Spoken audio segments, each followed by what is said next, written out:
Good afternoon. I'm Brandon D. Johnson, and this is the American Poetry Museum. You have been listening to the great music of the William Knowles trio,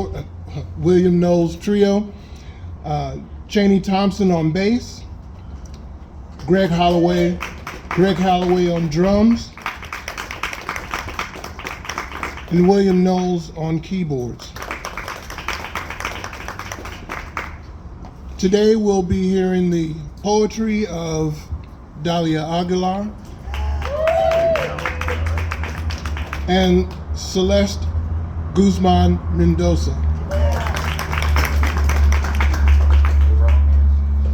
I'm going to read a brief, I'm always chastised about reading too long, but I've got a nice size amount of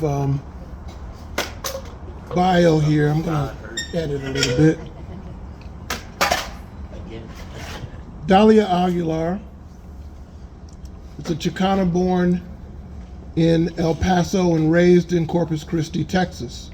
Dahlia earned her Bachelor of Arts degree in English with a minor in Spanish from Georgetown University. A longtime public educator and school leader, she is a founder of Mundo Verde bilingual public charter school in D.C. With over 28 years in the education sector, she is now senior partner at DE Discovery Partners, a consulting firm specializing in coaching and development for leaders and teams committed to equity and belonging in the workplace through organizational change. Dahlia's words about Texas. When she thinks of Texas, she misses big skies, hearty meals, and the briny coastal bend winds that blow off the Gulf of Mexico, winds that healed her in her youth. She misses being called mija, living in proximity to Mexico, and two-stepping.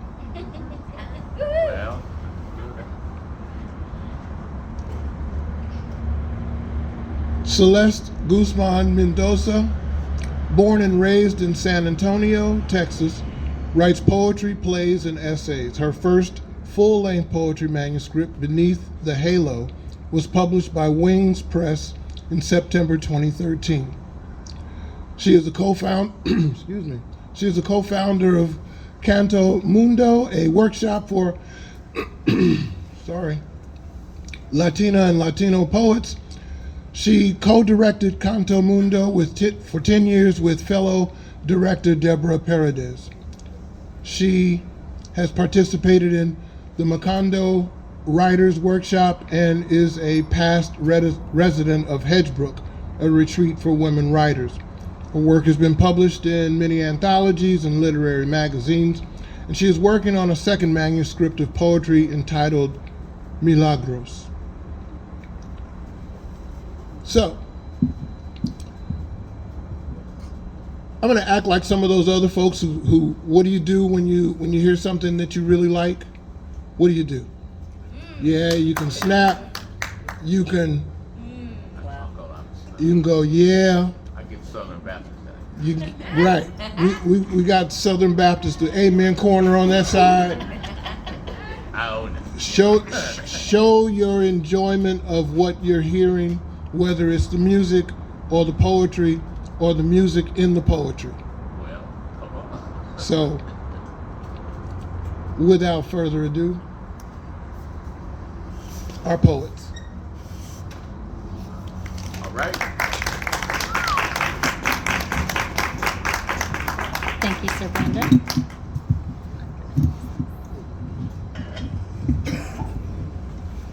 Yes.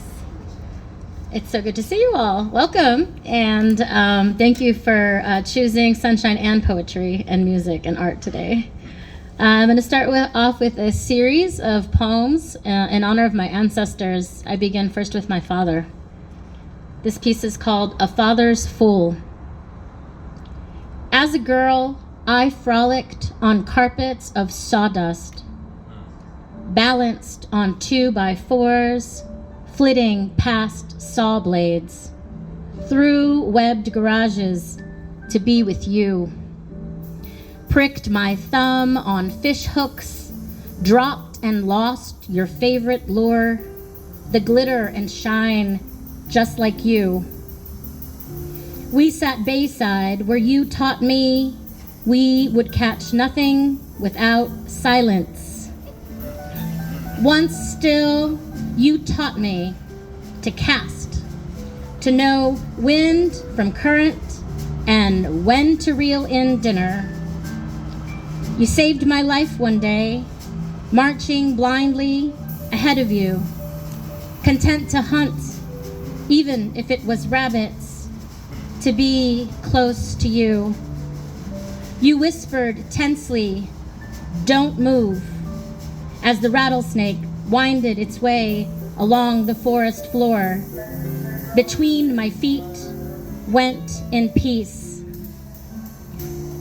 A woman now, I go to the outside, vigilant, still, sitting safely, quietly. Sanguine summer's canopy fires mulberries at me. The morning dove calls me a fool, where she finds me here to be with you.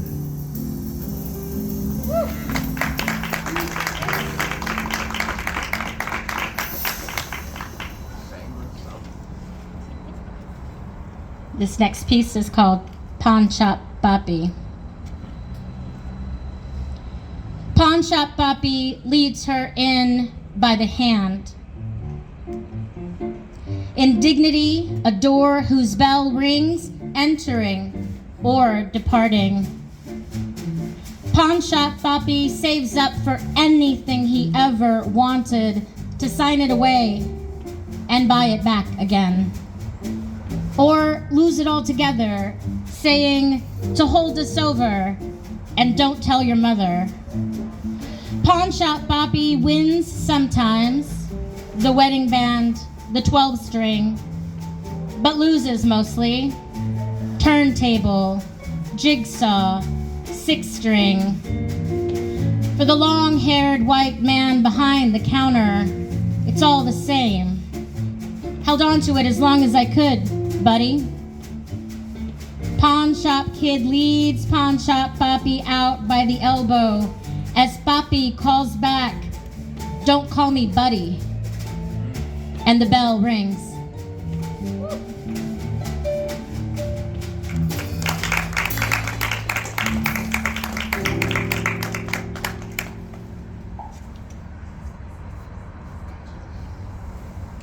It's an interesting thing to be a daughter to someone who has bullet wounds. And this poem is a dedication to that. It's called Starfish. She counts Papi's scars, runs her fingers over the blotch of vanilla on chocolate skin. The smallpox vaccine imprint on his left arm, the brown carved to white out of his right hand and arm. But the biggest of these is a starfish clasping his shoulder, a centimeter clear of the brachial artery, which might have meant sleep in 15 seconds, death in 90. Once he's drunk, he'll tell you, the men we tried to save that day fought fire until they reached the hilltop, awaited the chopper to lift them from ambush, but saw the Huey retreating too soon, leaving warriors in fruitless climb. In his dreams, they are still calling, still climbing. To hear him tell it, they got it worse. I am lucky.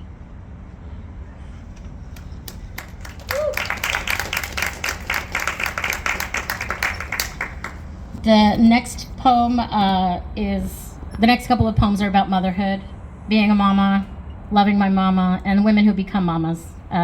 even when they're not mothers themselves.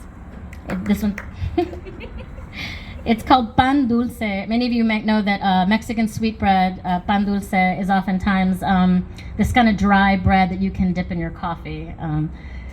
So here's pan dulce.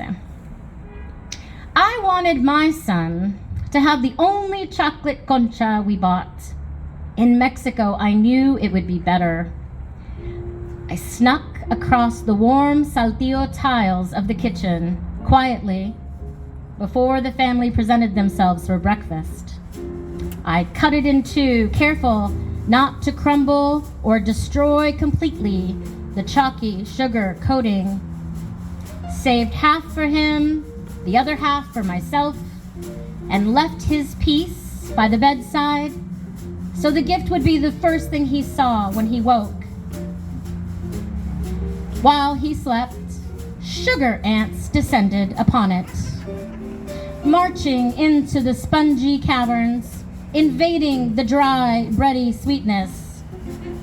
This is what it is to be a mother, generous in my selfishness, and foolish too.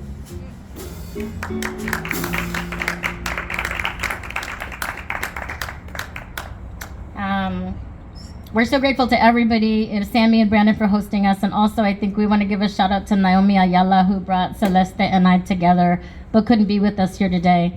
And this poem came from an assignment she gave us in a writing workshop to try and write your biography on index cards, like sort of piece by piece, and it became a poem. And it's called Mija. You came the night we went dancing. I told your father you were never coming, so we drank margaritas.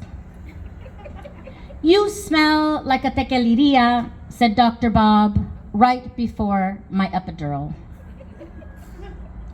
You dance, quiet and alone, trying to catch dust from beams of sunlight streaming into the living room, stars that escape your small hands.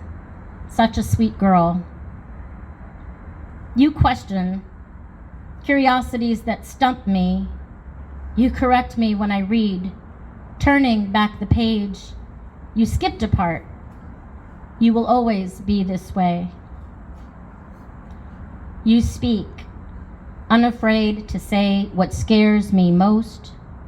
I am crying, bruised, embraced by you. It is time to go, Mommy. I won't, and you know it.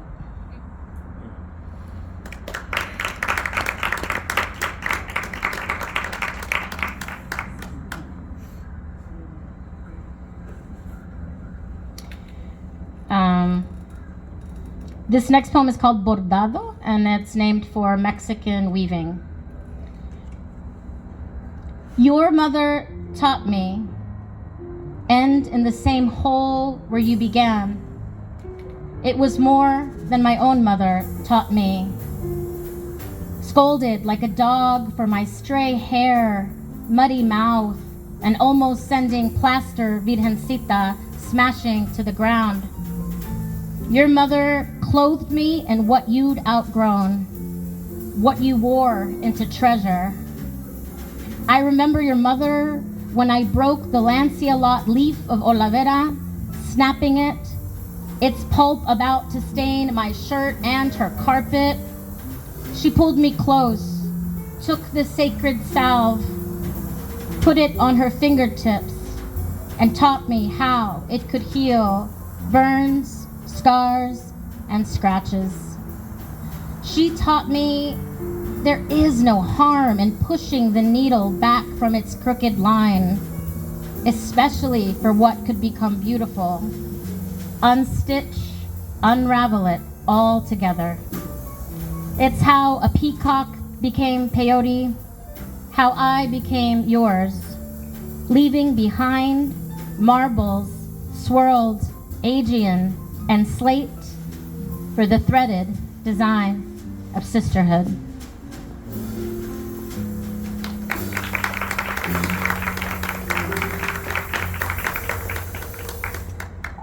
The last poem in this set is dedicated to my mother, who in her passing taught me that death in its frenzy is not unlike birth. This is for Yolanda Aguilar. It's called Agitación.